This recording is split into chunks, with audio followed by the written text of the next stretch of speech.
இந்த big pass வீட்டில் இந்த சாஞ்சனா பொண்ணு பண்ணுறதெல்லாம் பார்த்தா நம்மளுக்கு வந்து இரிட்டேட்டிங் தான் ஆகுது. நேற்று நீங்கள் எல்லோரும் வந்து கண்டிப்பாக வந்து நைட் எபிசோடு வந்து பார்த்துருப்பீங்கன்னு நினைக்கிறேன். அந்த எபிசோடை பார்க்கும்போதே நம்மளுக்கு வந்து செம காண்டு தான் வந்தாச்சு. இந்த சாச்சனா பொண்ணு வந்து ஒரு கொஞ்ச நாளாகவே அதோடைய ஆக்டிவிட்டீஸ்லாம் பார்க்கும்போது அது என்னென்னா, அந்த நாள் எவிக்ஷன் ஆகி வெளியில் போச்சுல, அப்படியே போயிருந்தால் கூட ஒரு பாசிட்டிவ் ஒரு வைப் இருந்துச்சு. அப்படியே வந்து பார்த்திங்கன்னா பிக்கப் ஆகி இப்படியே வந்து ஓரளவுக்கு வந்து ஒரு நல்ல பேரோடய வந்து வெளியில் இருந்துங்களாம். ஆனால் உள்ளே வந்து ரீஎன்ட்ரின்னு உள்ளே வந்து இங்கே எல்லாத்தையும் பார்த்திங்கன்னா வந்து படாத பாடுபடுத்தி, அதுவும் பார்த்திங்கன்னா அதோட பேரை வந்து டேமேஜ் பண்ணிகிட்டே இருக்குது.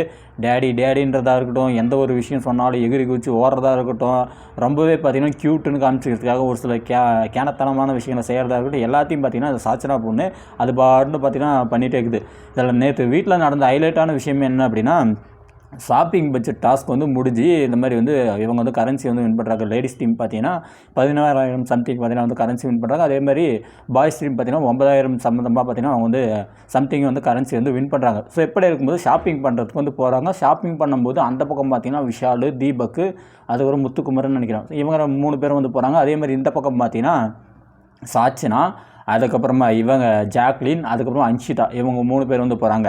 இந்த ஷாப்பிங்க்கு போகிறதுக்கு முன்னாடி அங்கே வந்து கான்வர்சேஷன் நடக்குது. பாய்ஸ் டீம் வந்து டிசைட் பண்ணிட்டாங்க. ஆனால் கேர்ள்ஸ் டீமில் பார்த்தீங்கன்னா அங்கே வந்து பெரிய பஞ்சாயத்தாகவே போயினுக்குது.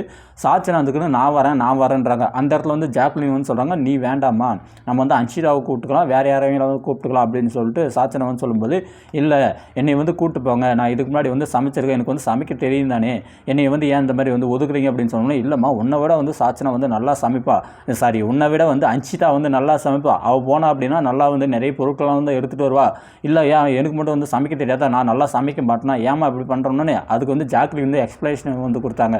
இந்த மாதிரி உன்னை கம்பேர் இவர் நீ சமைக்கிற மாதிரி இவர் சத்யா வந்து சமைப்பார், சத்யா சமைக்கிறத விட இவங்க அன்ஷிதா வந்து நல்லா சமைப்பாங்க தானே, நீ ஒத்துக்கிற தானே அப்படின்னு. ஆமாம் ஒத்துக்கிறேன். அப்பயும் பார்த்தீங்கன்னா இல்லை அப்போ ஏன் நான் போகக்கூடாது, நானும் தானே நல்லா சமைப்புன்னு சொல்லிட்டு பார்த்தீங்கன்னா வந்து அது ஏதோ பேசணும்னு சொல்லிட்டு திரும்ப பார்த்தீங்கன்னா சுற்றி அதே வந்து பேசினுச்சு. அந்த இடத்துல திரும்ப ஜாக்லின் வந்து இன்னொரு விளக்கம் கொடுத்தாங்க. என்ன விளக்கம் அப்படின்னா, இப்போது நீ சமையல் பொருள் வந்து வாங்க போகிற அப்படின்றப்பவும் சரி, அதேமாதிரி உங்கள் மம்மி வாங்க போகிறப்பவும் சரி, அவங்க வாங்கிட்டு வரத்துக்கும் நீ வாங்கிட்டு வரத்துக்கும் பார்த்தீங்கன்னா வந்து வித்தியாசம் இருக்கும். அந்த மாதிரி தான்மா அன்ஷிதா போனாங்க அப்படின்னா அவங்க வந்து இன்க்ரீடியன்ஸ் வந்து கொஞ்சம் வந்து சேர்த்து இன்க்ரீடியன்ஸ் வந்து என்னென்ன வேணுமோ அதை வந்து பார்த்து பொறுப்பாக வந்து எடுத்து வருவாங்க. நீ போன அப்படின்னா 1-2 வந்து மிஸ் பண்ணிடுவேன் அப்படின்னு சொன்னோன்னே அது வந்து புரிஞ்சிக்கிச்சு. ஆனால் புரிஞ்சிக்கினாலுமே ஷாப்பிங்குள்ளே வந்து வந்துருச்சு. ஸோ அந்த இடத்துல வேறு யாரையாவது ஒருத்தவங்களை வந்து ட்ரை பண்ணியிருக்கலாம். ஆனால் ஜாக்லின், சாச்சனா, அதுக்கப்புறம் இவங்க 3 பேரும் போயிட்டு சொதப்பி வந்துட்டாங்க. இதுலேயும் பார்த்தீங்கன்னா பிக் பாஸ் வந்து நேற்று வந்து வேறு மாதிரி வந்து யோசிச்சார். இவங்ககிட்ட பிக் பாஸ் கரன்சி வந்து அதிகமாக வந்து இருக்கிறனால ஸோ இவங்களுக்கு வந்து அன்லிமிட்டட் டைமிங் வந்து கொடுத்துடலாம். அதாவது அந்த பொருட்களை எடுக்கிறதுக்கு மட்டும் அன்லிமிட்டட் டைமிங் வந்து கொடுத்தாரு. ஆனால் பில்லிங்க்கு வந்து அவர் வந்து டைமிங் வந்து கொடுக்கல. அதை வந்து மென்ஷனும் வந்து பண்ணலை. நீங்கள் வந்து எவ்வளோ நேரம் வேணாலும் எடுத்துக்கலாம், நீங்கள் எடுத்துகிட்ட அப்புறம் தான் அங்கே வந்து பெல் வந்து அடிக்கும் அப்படின்னு சொல்லிட்டு ஒரு விஷயத்தை வந்து சொன்னோன்னே எல்லாரும் பார்த்தீங்கன்னா ஜாலியாக வந்து பொருட்களை வந்து எடுக்க ஆரம்பித்தாங்க. பாய்ஸ் டீம் வந்து ஓரளவுக்கு வந்து எடுத்துட்டாங்க. 11,150 ரூபாய்க்கு எடுத்தாங்க. ஆனால் கேர்ள்ஸ் டீம் பார்த்தீங்கன்னா 12,000க்கு எடுத்துட்டாங்க. இதுலேயே ஹைலைட் என்ன அப்படின்னா, நம்ம சாச்சனா வந்து ஜாம்பாட்லாம் வந்து எடுத்து அடுக்கி வச்சுருக்காங்க.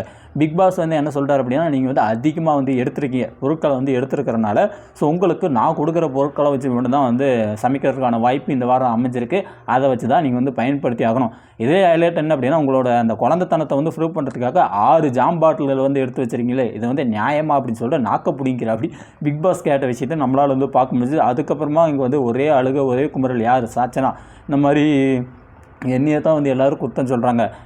அப்பயே படித்து சொன்னால் ஜாக்லின், நீ வந்து கம்முனாச்சும் வந்து ஒதுங்கிருக்கலாம், வேறு யாருக்காவது விட்டு வாய்ப்பாச்சும் விட்டுருக்கலாம். ஆனால் அதை விட்டுப்பட்டு நம்ம முன்ன விட்ட போண்டாவட்ட நான் பண்ணுறேன்னு சொல்லிட்டு இன்றைக்கி எல்லாத்துக்கும் சோத்துக்கு வந்து உழ வச்சுட்டு இது வந்து நியாயமாக போயிடுதா? இந்த பொண்ணு பண்ணதை பற்றி நீங்களே என்ன நினைக்கிறீங்கன்றது கமெண்டில் போடுங்க. நன்றிகள்.